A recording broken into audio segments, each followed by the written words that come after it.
Bienvenue dans ce nouvel épisode. On est le vendredi 26 novembre. Je ne travaille pas. Je viens de faire une session de 2 heures de couture. Et je prends un petit moment pour venir parler avec vous tricot couture. Donc moi c'est Aurélie, alias Lilico sur Instagram et Lily Compagnie sur Ravelry. La dernière fois que je suis venue vous voir, c'était fin juillet, je crois, pour un podcast, on va dire, traditionnel. Et j'étais venue en septembre vous parler de la poupée que j'avais cousue pour ma fille Céleste. Donc voilà, donc aujourd'hui, on va parler tricot et couture. J'ai un petit peu des deux. Et un petit peu aussi des projets pour la fin de l'année. Et voilà. Allez, c'est parti. On va commencer par la partie couture pour changer.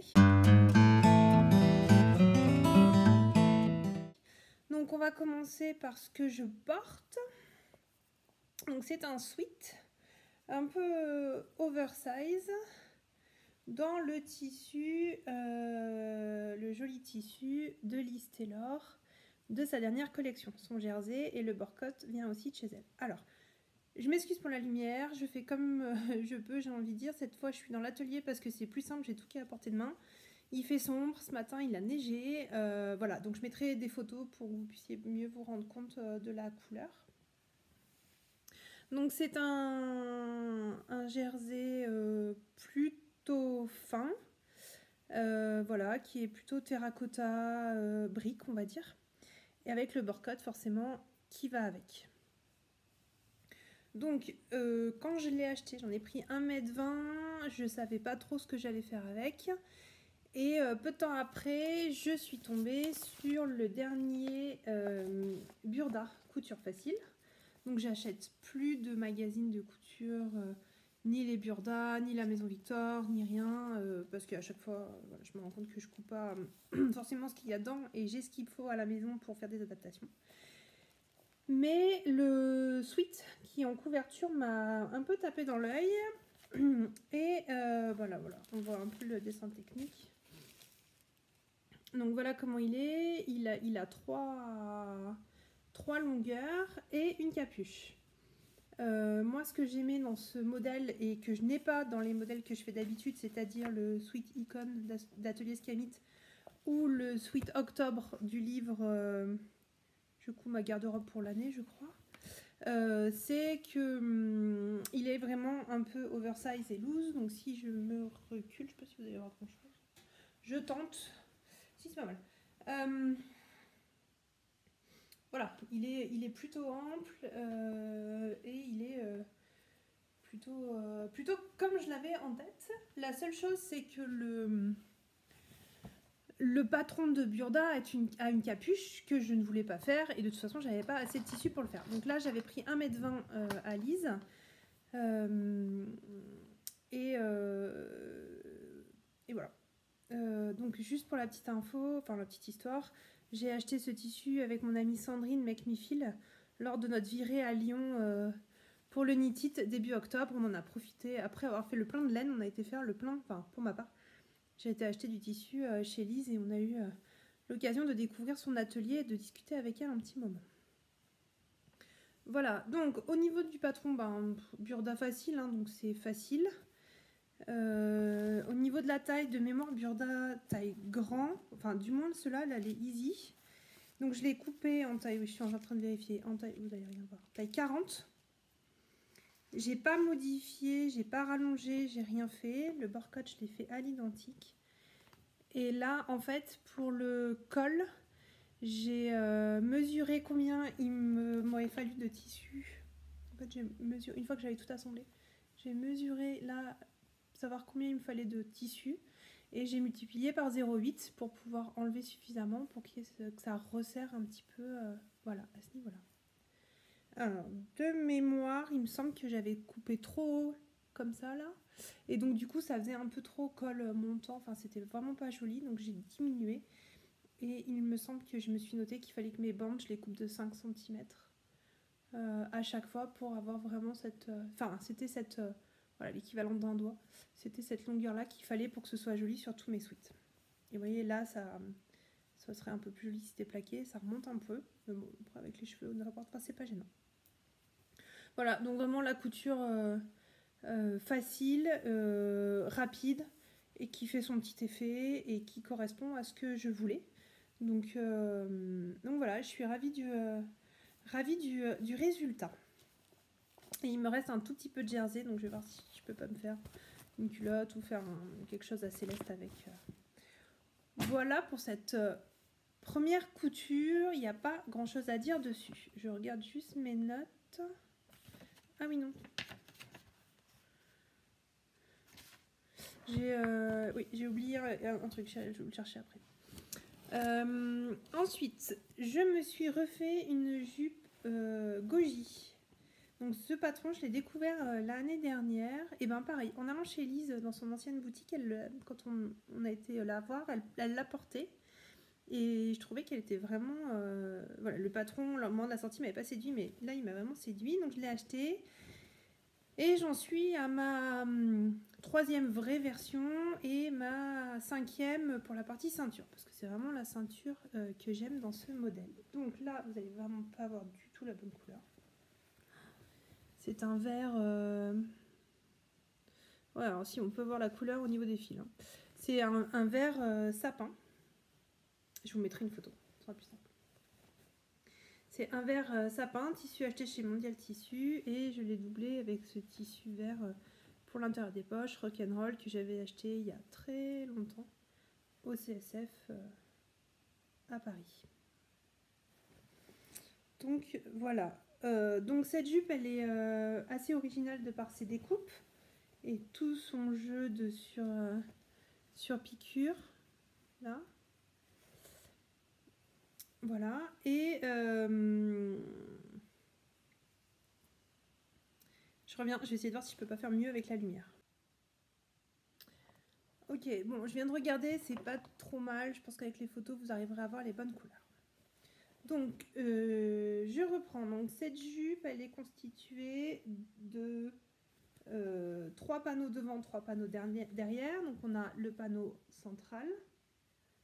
Hop. Après, on a le panneau sur les côtés sur lesquels est raccroché les grandes poches. Et dans le dos, on a la même découpe, donc le panneau central, les panneaux sur les côtés. Et après, on vient rajouter cette ceinture. Donc moi, j'ai fini, voilà, toujours un petit peu des problèmes là-dessus. J'ai pas voulu le faire à la main et du coup, c'est pas top. Et qu'on divise après en 3 parties. En haut, on met un élastique, en bas, on met un élastique, et au milieu, on met la coulisse. Voilà. Donc, elle est facile à faire, un peu longue parce qu'il y a beaucoup de travail de surpiqûre, mais moi, j'aime vraiment beaucoup le rendu. Et comme je vous disais, j'adore la ceinture, un peu paperback, je crois qu'on appelle ça comme ça. Voilà, donc, alors, au niveau du tissu, je suis un poil déçue parce qu'il est marqué au milieu. Je l'avais acheté il y a longtemps et il a pris la marque du pli et le pli ne part pas. Alors, ça m'empêche pas de la mettre, hein, mais c'est quand même un peu dommage. Et là, par contre, vous n'allez pas le voir, mais ce tissu a un sens. Et alors, j'essaie de voir si je peux vous le montrer comme ça. Voilà, ce tissu a un sens et j'ai mis les poches à l'envers. Donc, si vous regardez, le tissu, il brille un poil. Alors qu'à côté, il brille pas du tout. C'est vraiment flagrant, ça se voit pas trop à la caméra. Mais en fait, du coup, on a l'impression qu'elle est bimatière. Les poches devant sont à l'envers, donc avec ce tissu qui fait un peu plus... j'allais dire plastique, mais c'est pas plastique, imperméable, on va dire. Et j'ai le pan de derrière qui est pareil. Alors bon... ouais, voilà, là on voit la différence, vous voyez. Là c'est lisse et là ça fait strier un peu. Voilà, bon. Donc du coup, je m'en suis rendu compte une fois que j'ai eu tout monté. J'avais pas du tout envie de défaire. Je pense que les personnes qui me voient avec cette jupe ne se rendent pas compte de cette anomalie entre guillemets. Donc du coup c'est pas grave. Voilà, donc je la porte avec des collants noirs, des chaussures noires, des bottes noires, n'importe, un petit pull. Et voilà, elle va très bien. Voilà pour la deuxième couture. Troisième et dernière couture dont je vais vous parler aujourd'hui, c'est la veste, le retour de la veste Japon. Donc pour celles qui me connaissent et qui me suivent sur Instagram, il y a quelques années, je cousais les vestes Japon à la chaîne presque. Ça doit être ma 10 ou 11e version. Donc la veste Japon, c'est une veste de Made in Mi Couture. Alors, ça se présente comme ça. Bon là c'est pas la Japon parce que c'est la prochaine que je vais me faire, mais voilà le nom. C'est Maud qui est derrière cette marque et elle est en train de relancer un peu la marque, on dirait. Elle fait pas mal de posts sur Instagram, elle et son équipe. Donc voilà.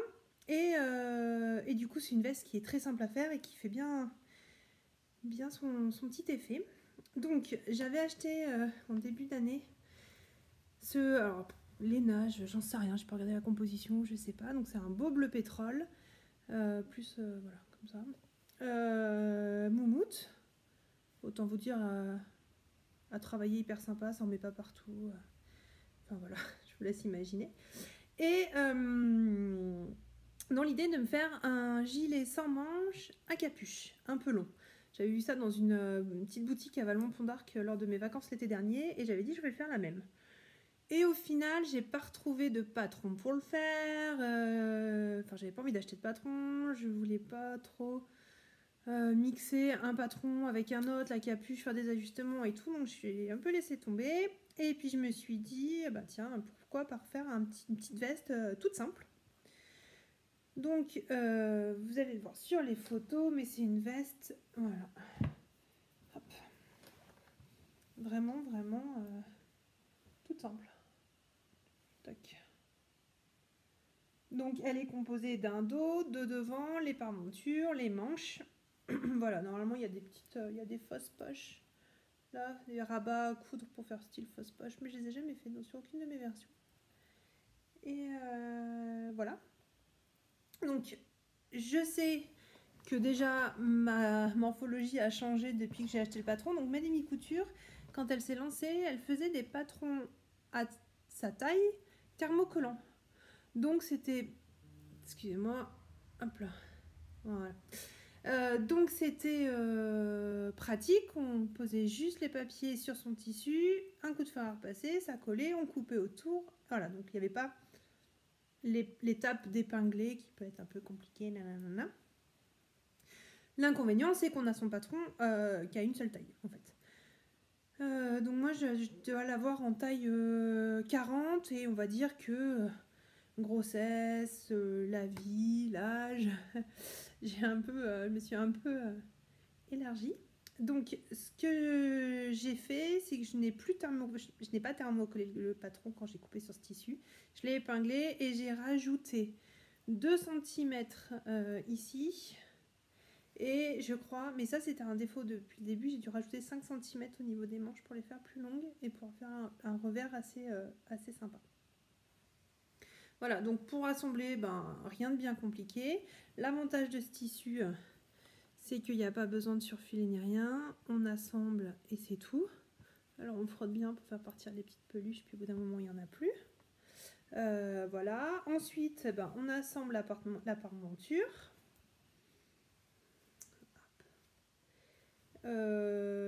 Et ensuite on fait, voilà, on met la pare-monture. Alors normalement, c'est pas recommandé de mettre de biais. Moi, j'ai acheté un biais, un Mondial Tissu, voilà, qui va plutôt bien avec, pour que ce soit plus joli et pas cru, voilà. Donc j'ai commencé tout ce qui allait être visible.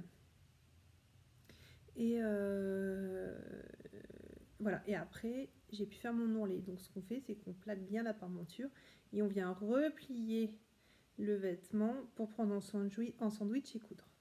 Là, vu l'épaisseur, vu ma non-maîtrise de la machine ou n'importe, j'ai fait à la main l'ourlet. J'ai cousu à la main un petit point. Et l'avantage, c'est que dans les bouclettes de la moumoute, ça ne se voit pas. Et j'ai fait la même chose au niveau des manches. Alors, ça se voit un peu plus au niveau des manches, là, voilà. Mais bon, après, porter, c'est pas très grave. Et j'ai gancé aussi également les manches de la même façon. Voilà. Et il y a une version que j'ai fait il y a quelques années dans un tartan polaire d'un côté, tartan de l'autre, un tissu de chez Agnès B, où j'avais même gancé ici, là, l'intérieur. Donc lui, cette version-là est vraiment nickel, nickel. Voilà, donc voilà pour ma petite veste. Alors, elle tient chaud, elle est super agréable à porter. Vous verrez sur, enfin voilà, les photos parlent d'elles-mêmes. Par contre, j'ai pas de boutons et je sais pas si j'en mets, si j'en mets pas, si je le laisse comme ça. Je vais pas faire de boutonnière, c'est sûr. Est-ce que je mets des pressions ou pas? J'en sais rien. Et j'ai exactement le même problème avec un duffel coat que je me suis cousu l'année dernière. Je ne l'ai jamais montré, je n'ai même jamais pris de photo, mais qui du coup n'a pas de bouton. Et l'hiver, ben, je le tiens un peu comme ça et c'est pas le plus pratique. Mais voilà. Donc voilà pour la veste Japon, que j'aime bien et qui a fait le job voilà, sur le mois d'octobre, quand il faisait pas non plus trop froid. Mais là, je vous dis, on a eu de la neige ce matin, donc je ressortirai peut-être qu'en mars, quoi. Sauf s'il refait doux, mais voilà. Donc voilà pour la partie couture. Qu'est-ce que je peux vous dire d'autre à venir? Alors la couture c'est un peu plus compliqué. J'arrive pas à me mettre à la couture si j'ai pas 3-4 heures devant moi, ce qui n'arrive pas souvent. Alors là sur le mois de décembre ça va arriver au moins encore 2 fois parce que j'ai 2 vendredis où je travaille pas. Et du coup ça va être consacré à ça. Et je vais me faire mes tenues de Noël réveillon. Donc tout à l'heure j'ai fait hop là, je l'attrape. J'ai fait une jupe, mais il faut dire que ce soir on sort aussi. On a un truc un peu sympa et tout. Donc voilà, je vous en parle pas plus, mais j'ai fait cette jupe dans un superbe tissu Promode que m'a offert Sandrine, Make Me Feel, pour mon anniversaire. Et voilà, et je voulais pas me foirer. Le problème de la couture en fait, c'est que j'ai pas beaucoup de temps, j'ai pas forcément l'expérience, la patience, voilà. Et du coup, j'ai plein de tissus. L'armoire là, elle est remplie de tissus que j'aime, que j'ose pas couper, comme beaucoup. Et au final, je me rends compte que des basiques tout simples, comme ça par exemple, c'est ce qu'il me faut, c'est ce qui me convient, c'est ce que j'achète dans le commerce. Ça met en valeur le tissu et voilà, pas besoin de fronces, de plis, de pinces, de trucs, de machin. Je dis pas qu'il faut pas, hein, mais pour moi, pour ce que j'aime, pour ce que je couds, pour ce que j'aime coudre, voilà, c'est ça. Donc là, cette jupe, je vous la montrerai plus tard, c'est la jupe du livre Dresde de Dirando. Donc un simple de chez simple, mais qui fait le job et qui met hyper bien en avant le tissu, quoi. Et voilà, c'est ce qu'il me fallait. Donc dans mes prochaines coutures, il y aura 2 hauts pour aller avec cette jupe. Donc un dans le même tissu, et je pense que ça va être la robe rock que je viens de vous montrer, transformée en haut. Je l'ai déjà fait, donc je sais que ça marche et je sais ce qu'il faut faire comme modification. Et ensuite, j'avais acheté le tissu Plumty de Liz Taylor l'année dernière. J'ai toujours rien, dans le but de faire la goji que j'ai pas fait. Et du coup, je pense que je vais refaire un chemisier avec, tout simple, le chemisier de chez Machine, que j'ai déjà fait. Donc je connais la taille que j'avais faite était trop petite, donc je sais qu'il faut que je fasse la taille au-dessus. Voilà, et c'est pareil, c'est un chemisier, il fait le job. Alors oui, il n'a pas de fente, il n'a pas tout ça, mais moi, mon fils, j'aime bien la manche qui vient mourir dans un poignet qui resserre un petit peu, donc ça ira très bien. Donc voilà ce que j'aimerais faire, et après j'aimerais faire 2-3 petites décos de Noël, donc voilà, mais on en reparlera un peu plus tard. Je regarde mes notes dans mon petit carnet de Liberty. Ouais, et ben c'est tout bon, on a fini pour la couture. Donc du coup on va passer au tricot. Et tricot, il s'est passé pas mal de choses, j'ai pas mal tricoté, un peu trop pour certains. Donc on va commencer par quelque chose qui n'était pas prévu. Je crois pas que je vous en avais parlé la dernière fois. Voilà, j'ai répondu à l'appel au test du châle Snakewood de Lille au fil. Et du coup, ça a un peu chamboulé mes plans, mais pour la bonne cause, parce que c'est un châle qui est juste magnifique.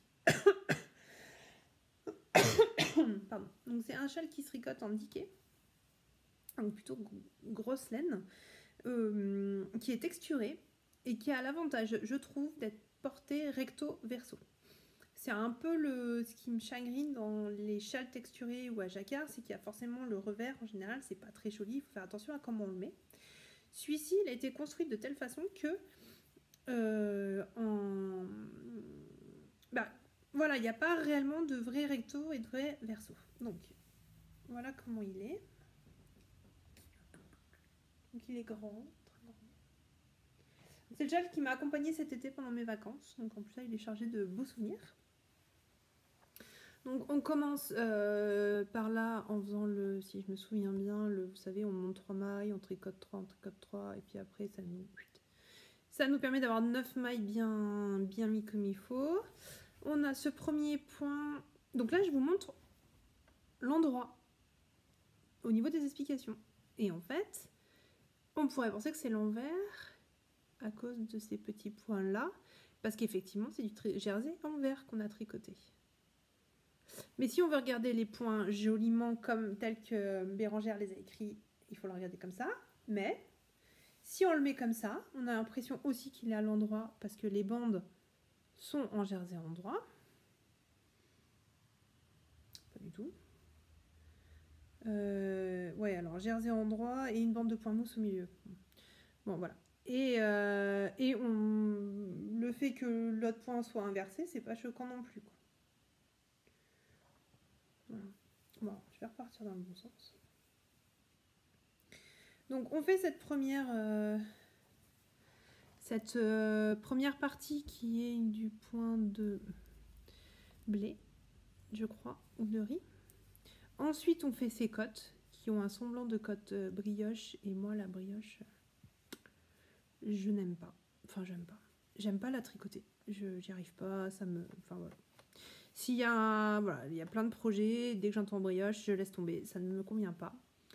Je vous dis ça, mais justement, Bérangère va ou a ou est en train, ou je sais plus, mais bon, bref, je crois qu'elle a un châle avec la brioche qui est canon, et je peut-être bien me laisser tenter quand même parce qu'il est vraiment très très beau, et c'est la deuxième fois que je teste pour elle et ses explications sont top. Donc peut-être que 2022 ce sera le retour de la brioche, mais on verra. Ensuite on a cette texture avec ses losanges. Ensuite on a ce point qui est un point, je dirais des parpaings, je sais pas comment ça s'appelle, et elle a pas mis les noms des points en plus, je peux même pas regarder pour vous dire, elle explique juste comment il faut faire mais il n'y a pas le nom. Et après on a ces chevrons là, et on termine et on rabat, et moi de mémoire j'ai rabattu avec 2 mailles ensemble, on glisse la maille, 2 mailles ensemble, etc., etc. Pas du tout. Ou le point, pardon, avec le jeté en fait. On fait un jeté dans l'autre sens, voilà, pour avoir de la souplesse. Voilà, donc comme vous disiez, hein, je le prends, je réfléchis pas, et hop, je le mets, voilà. Et il va plutôt pas mal avec plusieurs vêtements que j'ai. Donc je l'aime beaucoup. C'est mon premier châle en diquet, donc la laine c'est des petits points parisiens. Attendez, je vais regarder si je peux pas attraper. J'en ai attrapé qu'un. Vous avez dû voir mes fesses pendant que je cherchais. Voilà, donc c'est ça. De toute façon, c'est à jour sur Ravelry avec les quantités utilisées, etc. Donc j'en avais 3 comme ça et 2 du violet. À la base, c'était pour me faire un pull en jacquard ou pas jacquard, ou j'en sais rien.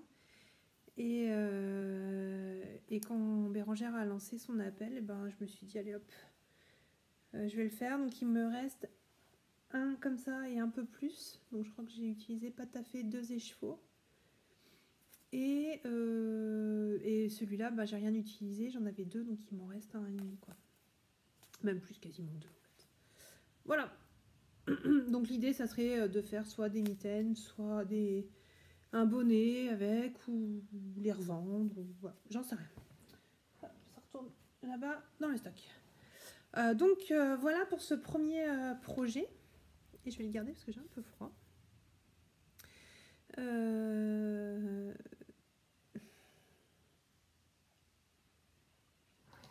J'ai quelque chose.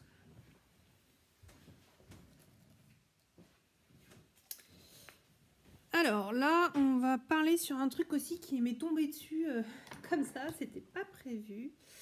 C'est un cardigan qui s'appelle le Cozy Cardigan, qui est un modèle gratuit et que j'ai tricoté en Julia de Ziman. Oh merde. Voilà. Ziman. Donc ça c'est le prix. 2 € la plotte de 100 grammes, 170 mètres. Donc le Cozy Cardigan, alors j'avais envie d'un grand gilet parce que quand je vais chez ma copine Laurence, et Laurence, je te fais des gros bisous si tu passes par là, mais des énormes bisous. Voilà.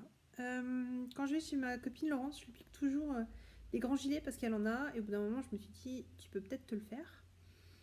Je cherche la fiche sur la Ravelry et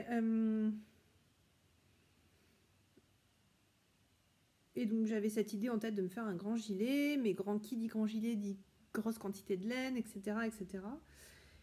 Et du coup, voilà, j'étais un peu, je l'avais en tête, mais sans trop chercher. Et un jour, en allant à Ziman à Clermont, donc je remercie Léa, la fille au renard, Thibaut, Tricostérone, je ne sais plus trop qui, d'avoir parlé de cette laine qui m'a fait du coup découvrir Ziman et craquer sur cette laine-là. Donc en allant découvrir Ziman, j'ai vu qu'ils faisaient cette laine-là et vu le prix, je me suis pas trop posé de questions. J'en ai pris 6 pelotes dans le but de me faire un grand gilet. Donc le gilet, c'est le Cozy Cloud Cardigan de Xenia Nedion. Voilà. Je l'ai tricoté en aiguille 8, taille XL. Et j'ai utilisé 4 pelotes. Donc à 2 € la pelote. Et c'est un modèle gratuit. Voilà. Donc du coup...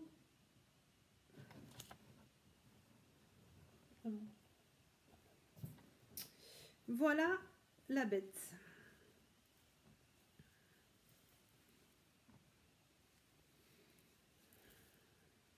Là-bas. Donc c'est un gris très foncé, un peu chiné. Donc c'est un gilet qui est très long. J'ai bien tiré dessus au blocage pour le détendre. Vous voyez, hop là. La laine est d'une douceur incroyable. Donc au niveau de la quantité, je ne suis pas du 100% acrylique. 80% acrylique, 20% laine. Honnêtement, elle n'a rien à envier à d'autres. Et le gilet est juste top. Alors, je vais quand même enlever ça pour que vous puissiez voir un peu mieux.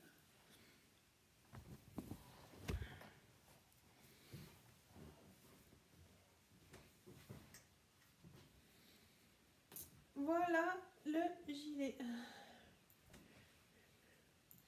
Donc,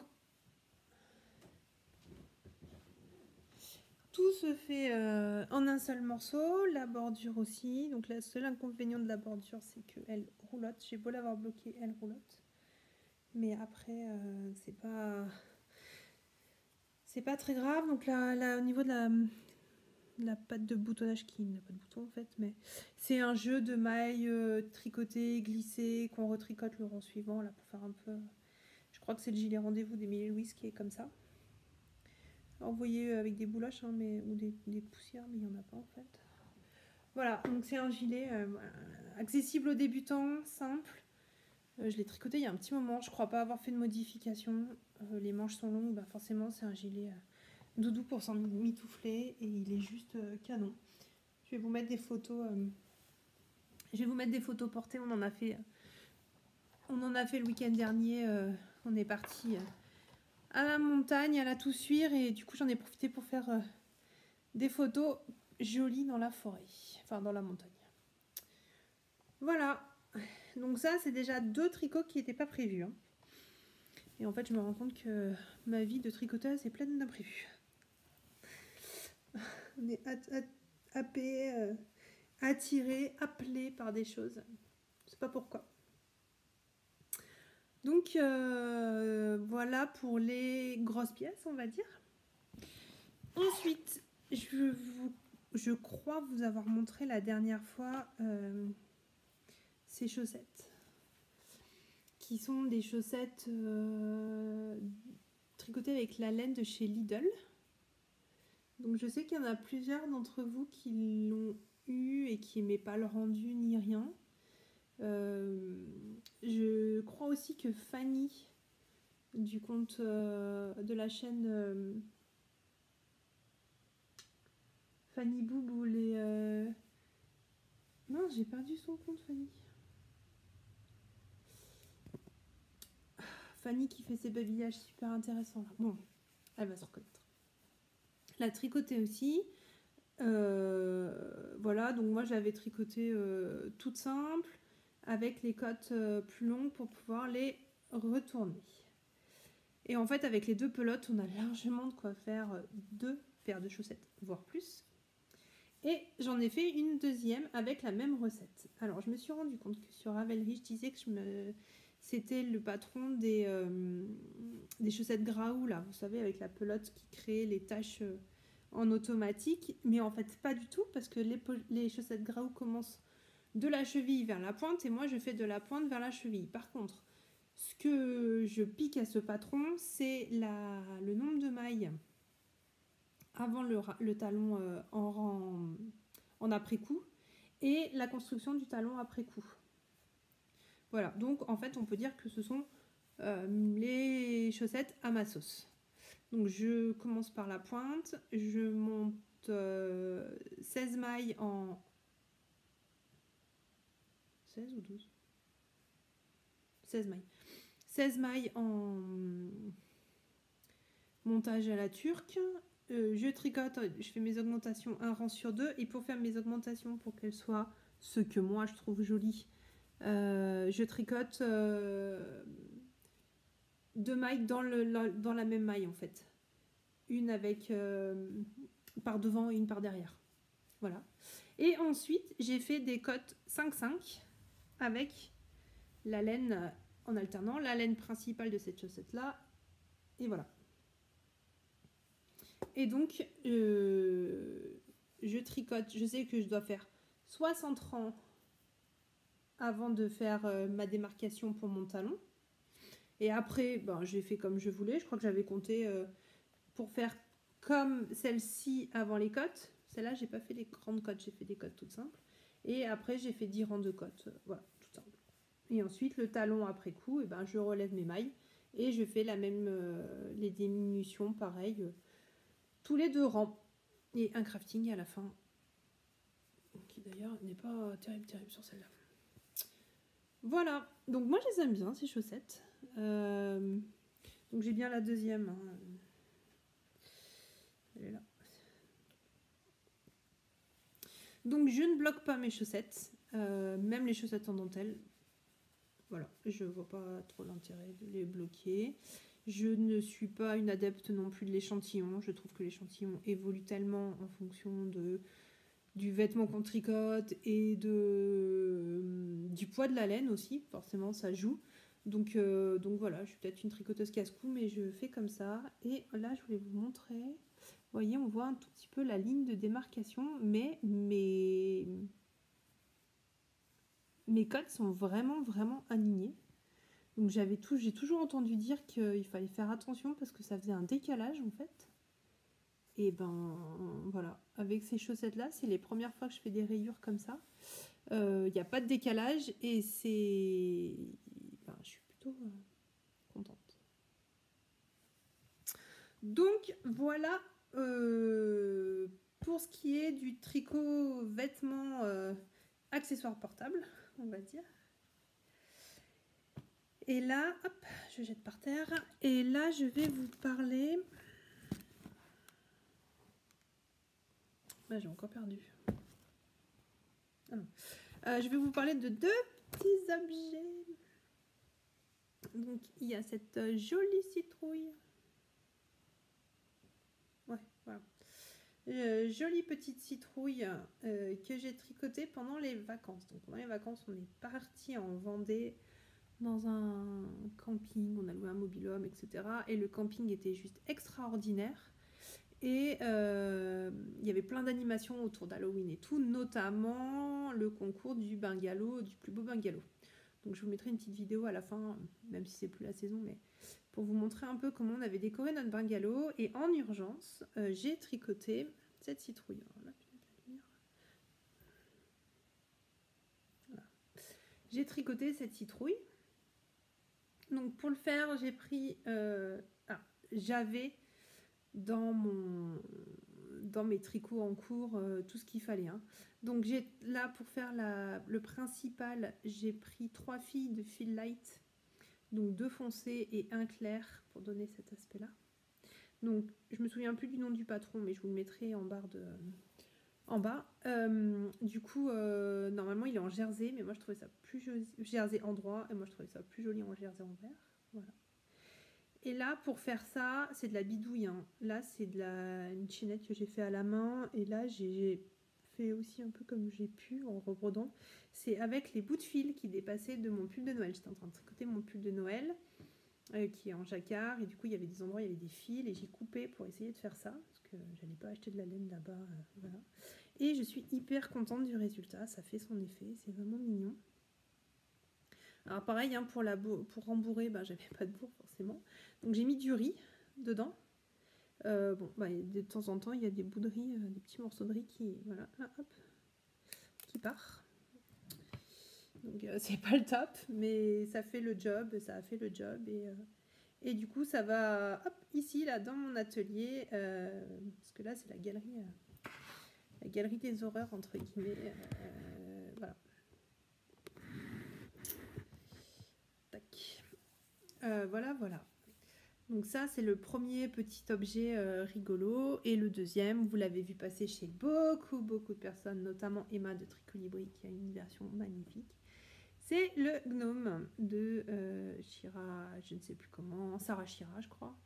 Donc c'est la première fois, alors c'est pas la première fois que j'ai faisais un gnome, hein. Vous voyez, il y en a un là, puis on voit un tout petit bout du chapeau là. Donc ça, c'est les gnomes gratuits, le modèle gratuit. Et donc là, c'était un calmystère, donc on suivait les explications. Et qu'est-ce que je vais dire ? On suivait les explications. Voilà, on a découvert au fur et à mesure ce que ça allait donner. Donc voilà, le premier indice qu'on a eu, c'était pour faire le nez et les petites fleurs ici. Donc à la fin du premier indice, on dit ok, super. Et la suite, la suite, c'est on monte cette partie-là, après on fait tout ça, après on fait le grand taille corde qu'on enroule sur le chapeau, le corps, etc., les moufles, voilà. Dans le patron, il y avait 2 options pour faire les petites nattes. Soit on faisait des torsades, soit on faisait des nattes qu'on tressait comme les cheveux. Moi, je suis partie sur cette option-là. Voilà. Et normalement, il y a une glace, un cône avec des boules qu'elle tient dans ses mains, parce que c'est une petite demoiselle, mais que je n'ai pas fait. Plus par flemme.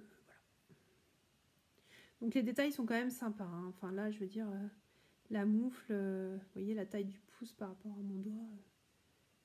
Donc c'est assez simple à faire, c'est rigolo, ça n'a pas prise de tête. Voilà. C'est pas mon patron préféré. Je sais pas si je l'aurais acheté voilà, pour le faire comme ça. Elle en a des plus jolis, mais ça a été sympa à faire. Et puis je l'ai fait en duo avec Sandrine. Voilà, et de voir l'évolution des petits gnomes des autres personnes, c'est toujours sympa. Donc pour la laine, alors celle-là, je ne sais pas du tout d'où elle vient. C'est un mystère.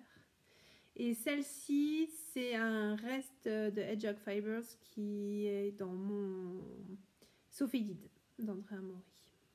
Voilà. Par contre, moi j'entends partout, ouais, c'est parfait pour les restes. Ça dépend de la taille des restes. Hein. Parce que ça consomme rien comme laine, quoi. Voilà. Donc, Noël arrivant, la designeuse a lancé son cal pour son gnome de Noël. Donc, j'ai déjà acheté le patron, entre guillemets. Le premier indice arrive le 1er décembre. Donc on va voir, et pour le faire, j'ai acheté la laine Onitich chez Madeleine et Philibert. Je lui ai pris 4 mini. Donc je pense qu'avec 4 mini, j'aurai de quoi me faire 2 ou 3, 1 ou 2 autres gnomes en mixant les couleurs, en inversant, etc. Donc peut-être faire une famille de 3 petits gnomes. Voilà, on va voir en fonction de ce que, de ce que nous dit la designeuse et comment est-ce qu'elle a prévu le patron. Mais je crois de mémoire qu'il faut bien 4 couleurs pour la version de décembre. Voilà pour les objets finis. Alors j'aurai d'autres choses à vous... Alors il y a d'autres choses. Hein. J'ai fait pour mon amie Laurence, dont je vous ai parlé tout à l'heure, un bonnet et des mitaines, mais elle les a et je peux pas vous les montrer. J'ai tricoté un bonnet pour Céleste, mais il est en bas et bon voilà, je vous en reparlerai à l'occasion. Et j'ai fait mon pull de Noël, mais comme c'est un test pour Lucienne Tricotte, je peux pas vous en parler tout de suite. Et puis voilà, je vous en parlerai. Je pense que je tournerai un podcast dans quelques jours pour vous parler un peu plus de Noël et de ce que je fais pour Noël. Voilà, sur mes aiguilles en ce moment, il y a plusieurs choses. Donc il y a déjà un cadeau de Noël dont je ne vais pas vous parler. Bien que je pense pas que la personne qui va le recevoir vienne par ici, mais on ne sait jamais. Ensuite, j'ai commencé le Musselburgh, je crois que c'est comme ça qu'on dit, hat, je ne sais plus comment il s'appelle. Je crois que c'est la base Equinox, là, celle qui est super douce, yak, etc., de les cheveux solidaires. Voilà où j'en suis. Donc c'est un bonnet qui vraiment... les explications sont faites pour que ça s'adapte à votre échantillon et à votre laine, à votre numéro d'aiguille, etc. Donc grosso modo, vous prenez ce que vous voulez dans votre stock, les aiguilles que vous voulez. Vous tricotez un petit peu et une fois que vous avez tricoté, vous faites les mesures et ça vous permettra de voir combien il faut tricoter, d'avoir toutes les mesures en fait. Voilà. Donc là, j'en suis là. Donc le Musselburgh, c'est un bonnet qui est double. Donc on va tricoter, là, grosso modo, je vais refaire la même chose en inverse. Et puis après, je replie, je remets à l'intérieur. Donc c'est un bonnet qui a double épaisseur. Je suis un peu, voilà, je sais pas trop. J'aime beaucoup la laine, elle est super douce forcément. La définition du point est vraiment très bien. Par contre... il y a vraiment beaucoup de drapé, c'est très fin et j'ai peur que du coup ça tienne pas trop et ce soit pas très chaud. Ce que je fais, alors ce que je pourrais faire à la rigueur, c'est mettre sur un cap plus grand, ou sur un fil, l'essayer et voir ce qu'il en est. Mais j'ai pas envie. Et puis c'est pas un tricot que je tricote beaucoup, voilà, c'est un peu en voiture ou n'importe. Donc ouais, je pense que je vais le continuer et puis s'il me va pas, il ira bien à quelqu'un. Donc voilà pour ce que je suis en train de tricoter. Et l'autre chose que je suis en train de tricoter qui est complètement à l'abandon et qui va l'être encore un petit peu, c'est je fais le Elton de Rory Locatelli. Je l'ai déjà fait une première fois. Donc le Elton, normalement, c'est un fil de fingering, un fil de mohair et c'est des rayures. Dans son idée, c'est la même couleur, mais du coup, le jeu de texture fait qu'il y a un jeu de transparence en fait.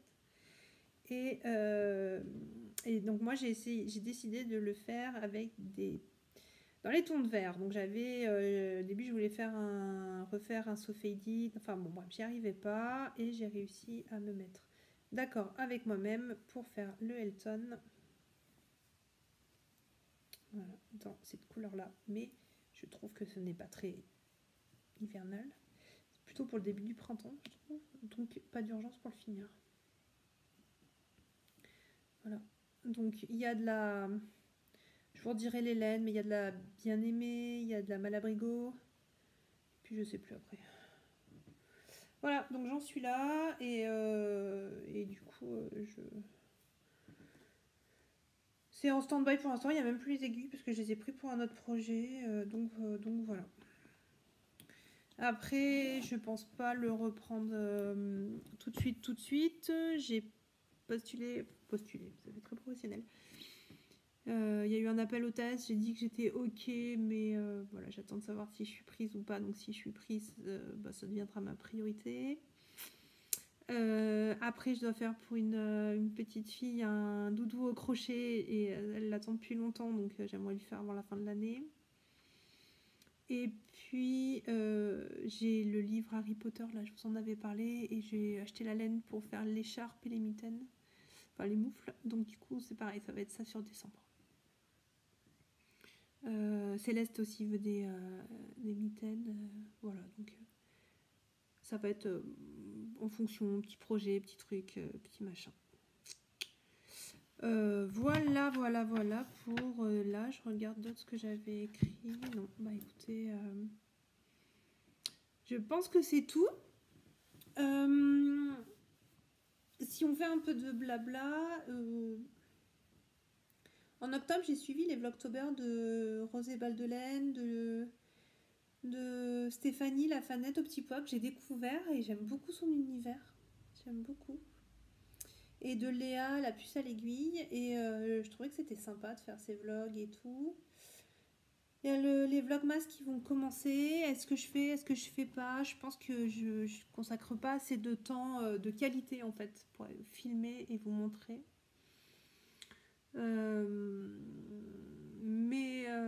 Mais peut-être faire plus des vlogs. Oh, je sais pas si on a plus des vlogs, enfin bref. Du début du projet jusqu'à la fin. Donc où je me filme un peu en disant bah voilà, j'ai commencé ça, j'ai choisi telle laine, je vais faire tel projet, j'ai tel modif, voilà, essayer de vous montrer un peu tout ça. Je sais pas si ça peut vous intéresser ou pas, dites-moi. Et puis sinon, c'est tout. Je vais vous remercier de m'avoir regardé, de vous être abonné. Il y a eu pas mal de nouveaux abonnés ces derniers temps, donc merci. Je vais faire un coucou à Cindy. On se connaît pas avec Cindy et c'est vrai qu'à chaque fois elle me laisse un gentil message et je trouve ça vraiment sympa. Donc un petit coucou spécial pour toi.